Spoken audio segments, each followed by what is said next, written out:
नमस्कार, मैं आरबी सिंह यादव और आप देख रहे हैं मेरा YouTube channel RB Singh Yadav editor. आज मैं आपके सामने मरहूम नेता हमारे मुलायम सिंह यादव जी के बारे में उनके जो ड्राइवर रहे अजीज़ खान साहब की एक दास्तान एबीपी न्यूज़ के ज़रिए आपको सुनाने की कोशिश करूँगा। अजीज़ खान ने बहुत सारे किस्से बताए और ये क्लिपिंग मैं आपके सामने साझा कर रहा हूँ। आपको ये वीडियो कैसा लगा इस बात पे ज़रूर टिप्पणी करिए और मेरे चैनल को सब्सक्राइब ज़रूर करें। तो अब ये देखिए, भाई अजीज़ कुमार जो ड्राइवर हैं, ड्राइवर रहे थे मुलायम सिंह यादव जी के, बहुत करीबी थे। तो उनकी जो बातें हैं, कुछ एक साल पहले एबीपी न्यूज़ ने उनका इंटरव्यू लिया था, उसमें उन्होंने बहुत सारी चीज़ें सामने रखी हैं, तो वो मैं आपको सुनाना चाहता हूँ। सुनिए। मोहम्मद अजीज़ का, अजीज़ जी हमारे साथ में हैं और यही वो शख्स हैं जिन्होंने जब नेताजी पर हमला हुआ था, गोलियां चल रही थी, तब उनको बचाकर निकाल कर ले गए थे। अजीज़ जी, ये कब की बात है जब नेताजी पर हमला हुआ था और क्या यादें हैं आपकी? देखिए, 4 मार्च 84 को नेताजी मैनपुरी ज़िले में कुर्रा थाने के मई खेड़ा गांव एक शादी में शामिल होने गए थे। वापसी में बम्बा की पटरी पर जैसे ही हम लोग पहुँचे तो लेफ़्ट साइड गेहूं के खेतों से गोली चलने लगी।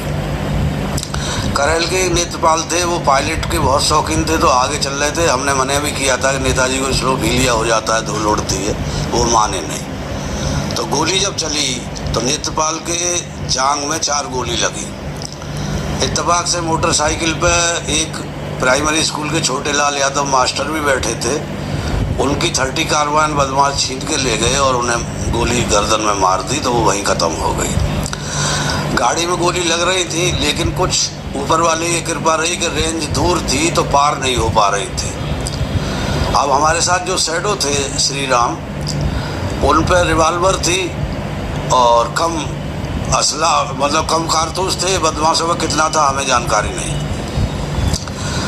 तो हमने उनसे कहा कि तुम नेता जो है उनको एक आध जवाब दिया करो, वो 2-4 फायर चलाएं करें, तुम एक आध जवाब दो जिससे उन्हें एहसास हो जाए कि इन पर भी असला है। और हमने दाहिनी तरफ बम्बा की पटरी, इधर नहरिया बोलते हैं, वहाँ बम्बा बोलते हैं, वहाँ करीब कंधों तक पानी था उसमें। तो दाहिनी तरफ पीछे खिड़की खोल के नेताजी को उधर से निकाल के और बम्बा हम कुर्रा थाने ले गए, करीब 1.5-2 किलोमीटर। तब थाने में बिठाया तो पहले फ़ोन की सुविधा थी नहीं, तो वही वायरलेस से जिले को एसएसपी वगैरह को कहा। वहाँ करमवीर सिंह सरदार जी थे जो पहले डीजीपी बाद में हुए, वो वहाँ एसपी थे। फिर वो वायरलेस करके सभी थानों को बताया गया, सब थाने की फोर्स आई, छानबीन हुई। उसके बाद हम नेताजी को लेके डागोली में चले गए। सर, नेताजी उस समय गाड़ी में मौजूद थे, किस जगह बैठे हुए? वो जैसे वीआईपी लेफ्ट साइड में, ड्राइवर के लेफ्ट साइड में बैठते हैं, पीछे की सीट पे। पहले एम्बेसडर गाड़ियाँ थी तो वीआईपी सब पीछे ही बैठते हैं, तो वो पीछे बैठे थे। मतलब कन्नौज में एक रात्रि मतलब जो है एट होम में से अटेंड करके नेताजी जो है अपने जसवंत नगर से बारात आई थी मई खेड़ा में, उसमें शामिल होने गए थे। तो कुछ देर बारात में बैठने के बाद और हल्का फुल्का नाश्ता, मतलब वो ज़्यादा खाते नहीं हैं, तो करने के बाद चल दिए हम लोग इटावा के लिए, और बीच में यही हादसा हो गया। तो नेताजी की भी गोली लगी? नहीं, नेताजी की गोली नहीं लगी, हमारे नहीं लगी, शैडो के नहीं लगी। गाड़ी में लगी करीब 15-16 गोली, लेकिन पार नहीं हुई। लेकिन जो बाहर छोटे लाल और नेत्रपाल मोटरसाइकिल से चल रहे थे, वो पायलटी करने के चक्कर में जिद करके नेत्रपाल ने पायलटी की तो उनके लगी गोली। वो बम्बा की पट्टी में गिर गई तो रास्ता ब्लॉक हो गया, गाड़ी निकलने का नहीं था। तब हमने दाहिनी तरफ से नेताजी निकाल के बम्बा में कूद के बम्बा हम कुर्रा थाने ले गए। इस हमले के पीछे क्या कहानी क्या? अब देखिए, हम लोग इसके कोई विशेषज्ञ तो है नहीं, लेकिन ये हमको जहाँ तक एहसास है ये पॉलिटिकल था, राजनीतिक द्वेष था। क्योंकि ये जसवंत नगर से चुनाव जीतते थे और पार्टियों के लोग नहीं जीत पाते थे, तो किसी ने सोचा होगा कि ये कांटा हमारे सामने से हट जाए तो हमारा रास्ता क्लियर हो जाए। मेरी अपनी समझ तो यही है, बाकी अब क्या रीजन था वो मैं अंदर इसमें कुछ जानकारी है नहीं मुझको। उस घटना के बाद से आप नेताजी के काफी करीब हो गए, विश्वास पात्र। जी जी, नेताजी बहुत विश्वास करते थे। देखिए अजीज भाई रोने लगे हैं बात बोलते बोलते।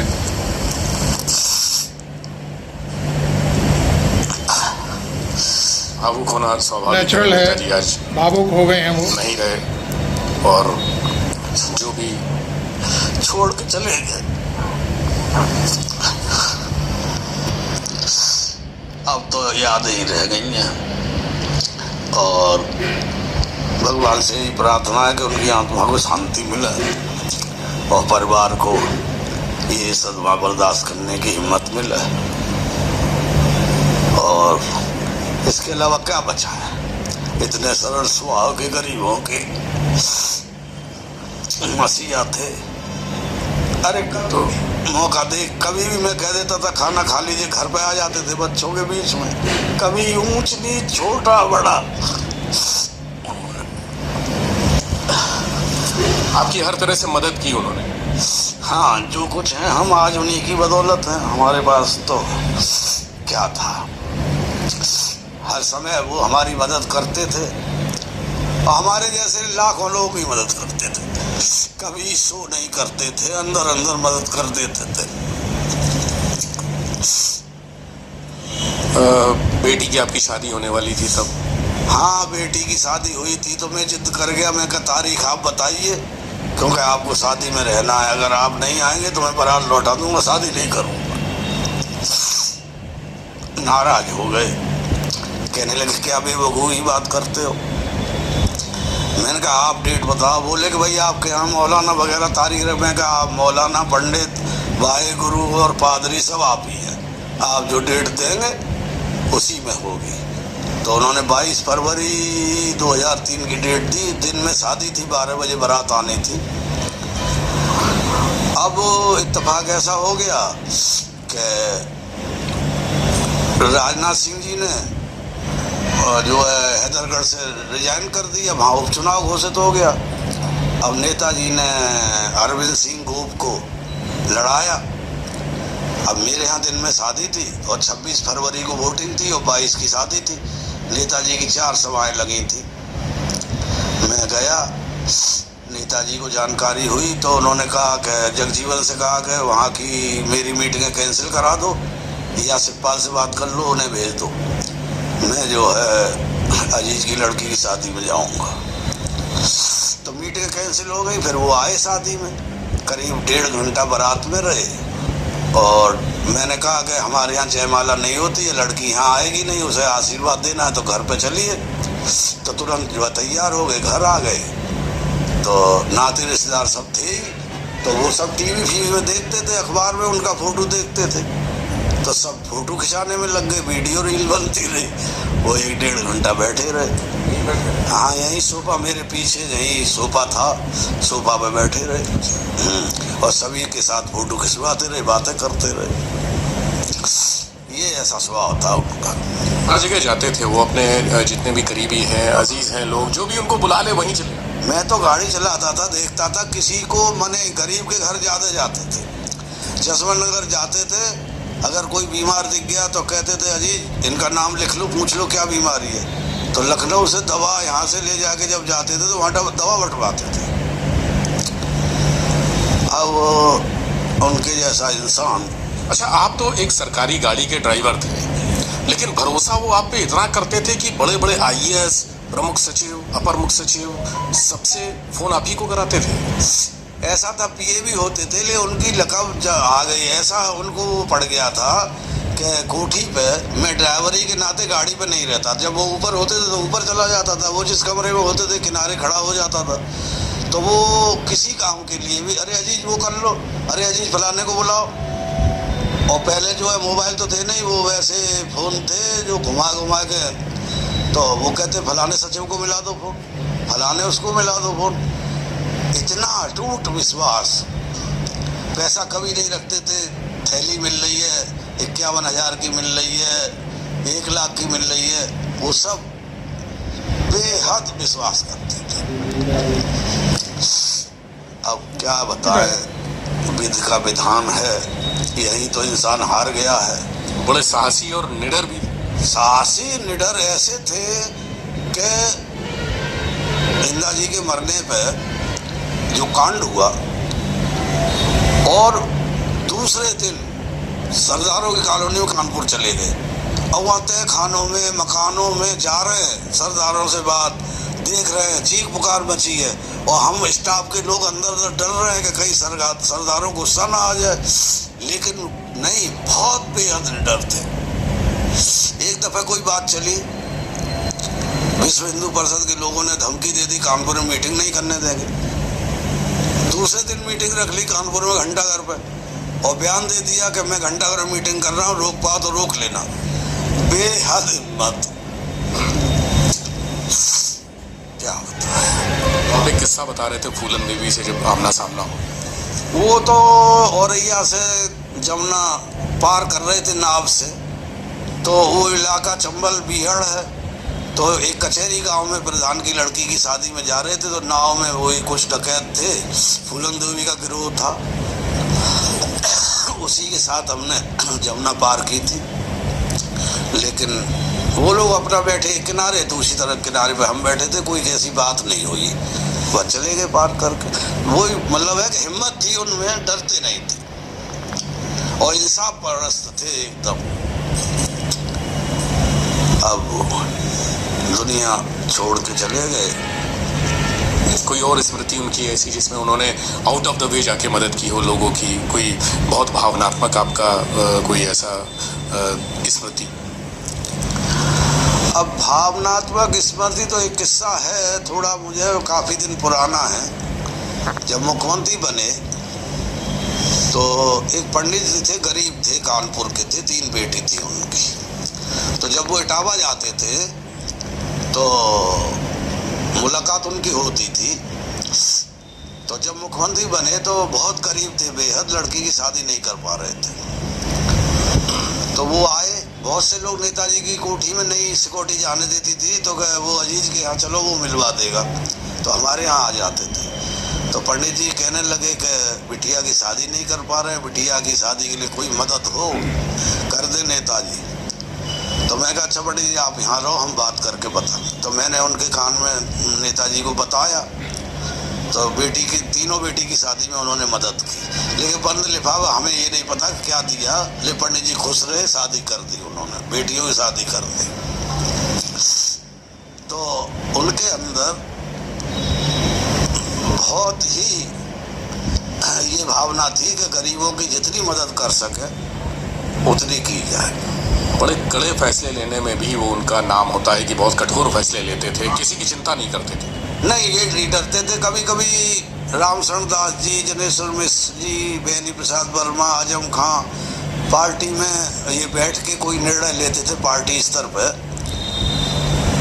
तो हम लोग जैसे कहीं चाय की दुकान पर चाय पी रहे हैं, 10 आदमी खड़े हैं, तो किसी निर्णय की लोग पब्लिक में बुराई होती थी, तो हम लोग जब जाते थे गाड़ी में तो हम कहते हैं साहब आपने ऐसा जी कुछ किया है पार्टी की तरफ से, लोग तो बड़ा विरोध कर रहे हैं सड़कों पे, कह रहे अच्छा काम नहीं। तो सुनते थे, सुनने के बाद विचार करके और कई निर्णय उन्होंने चेंज किए।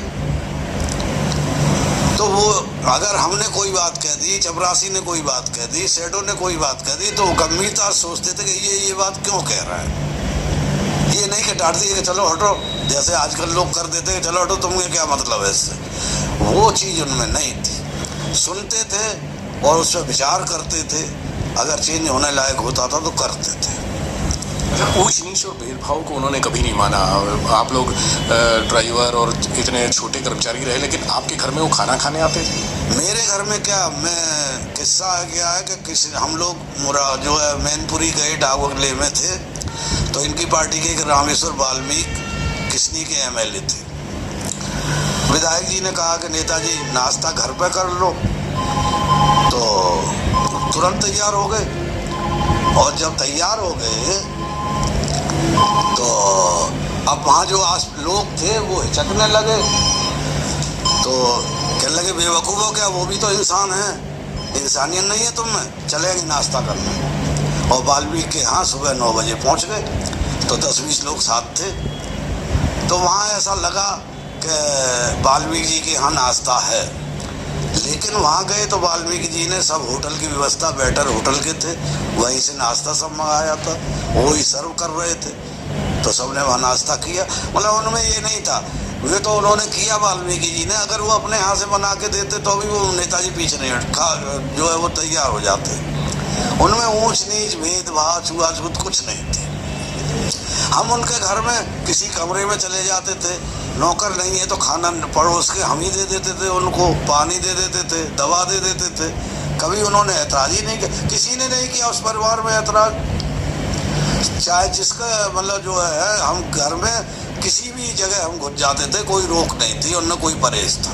अखिलेश यादव भी आपके सामने बहुत छोटे रहे होंगे। हाँ, ये 6ठी क्लास में धौलपुर में एडमिशन हुआ था, तो वहीं हम कभी कभी जाते थे, इनकी जो ज़रूरत की चीज़ें या छुट्टियों में इनको लेने जाना है या जब छुट्टी खत्म हो पहुँचाने जाना है, तो कम उम्र थी, तो कभी कभी कहते थे कि हमारे पापा नहीं आते, सबके मम्मी पापा आते। तो हम यही समझाते थे कि वो राजनीति कर रहे हैं, टाइम नहीं है, और आपकी मम्मी बीमार रहती हैं तो आप पढ़ो, कोई दिक्कत नहीं है। घर के बाकी लोग तो आपकी बुआ आती हैं, चाची आती हैं, हम लोग सभी आते हैं। तो कभी कभी अखिलेश के लिए चिट्ठी लिखते थे ऑफिस में, तो प्राइवेट सेक्रेटरी कह देते कि लिख दो कि खूब मेहनत से पढ़ाई करें, ज़िंदगी में यही काम आएगा। बस 2 ही लाइनें लिखते थे और कुछ नहीं लिखते थे। तो जो है वो पूरे जनता की सेवा में लगे रहते थे और किसी चीज़ पे वो नहीं रखते थे कि जो है हमें ये वहाँ किसी के यहाँ नहीं जाना है, पहले हम अपना घर देखेंगे, ऐसा कुछ नहीं था। अच्छा, आप तो राज्य संपत्ति विभाग में ड्राइवर रहे, उसके बाद मैनेजर हो गए, इसमें नेताजी का योगदान? ऐसा था कि मैं नेताजी के साथ ड्राइवर था, तो मैं इंटर तक पढ़ा था। मैंने जिक्र किया तो उन्होंने राम गोपाल जी से कह के मुझसे कहे कि इसे BA करा दो। अब उनके दिमाग में क्या थी मुझे नहीं मालूम, तो प्रोफेसर साहब ने मेरा फार्म भरवा दिया प्राइवेट, उसमें कानपुर यूनिवर्सिटी से, इटावा कॉलेज से, जहाँ प्रोफेसर साहब ड्यूटी करते थे, जहाँ नौकरी करते थे। किताबें दे दी मुझे, तो मैं गाड़ी में रखता था, नेताजी मीटिंग सीटिंगों में रहते थे, मैं अपना पढ़ता रहता था। तब 2 ही साल का BA था उस जमाने, 85-86 में। तो जब BA हो गया तो राज संपत्ति विभाग की रूपरेखा मुझे मालूम थी, तो मैंने कहा मैनेजर की पोस्ट में सुकून भी है और ड्राइवरी में 24 घंटे भाग बहुत से, इनके यहाँ तो कोई दिक्कत नहीं थी। ये तो हम अगर नहीं भी हैं तो ये दूसरे साधन से चले, रिक्शा तक से चले जाते थे ऑफिस। प्राइवेट सेक्रेटरी वगैरह शिकायत करते थे, उन्हें डांट देते थे, कहीं घूमने नहीं गया, किसी काम से गया होगा। तो ये उदारता उनकी थी। तो जब BA हो गया तो फिर एज ए नेता बुरदल की हैसियत से कई स्टेटों में चिट्ठी लिखी, उन्होंने किसी ने ध्यान नहीं दिया। तो एक दिन बैठे सेब बनवा रहे थे, कहने लगे अब तुम मुझसे कभी मैनेजर की सिफारिश की मत कहना, और मैं अब नहीं करूँगा, और जिस दिन मैं मुख्यमंत्री बनूंगा तब तुम्हें मैनेजर बनाऊंगा। पता नहीं क्या उनकी जबान पे सरस्वती थी, क्या था कि 6 महीना बाद वो मुख्यमंत्री बन गए। और जब मुख्यमंत्री बन गए तो उन्होंने तुरंत फाइल मंगा के ऑर्डर कर दिए। मतलब ऑर्डर क्या, जब मुख्यमंत्री शपथ लेने जा रहे तो स्टेटर से पूछने गए कि साहब आपकी ड्यूटी के लिए ड्राइवर वही अजीज को लगाएं किसी और को लगाएं। तो उन्होंने कहा कि ऐसा है, कोई ड्राइवर ऐसा लगाना जो शराब वगैरह न पीता हो, अजीज की तरह हो, और अजीज को तो अब मैनेजर बनना है। तो वो स्टेट अफसर ने फिर दूसरे ड्राइवर की ड्यूटी लगा दी। फिर हमें उन्होंने बुलवाया अपने शैडो से, कहीं तुम्हारी ड्यूटी इसलिए नहीं लगवाई है, तुम्हें मैनेजर बनाएंगे। और फिर उसके बाद मैनेजर के ऑर्डर कर दिए तो मैनेजर बन गया।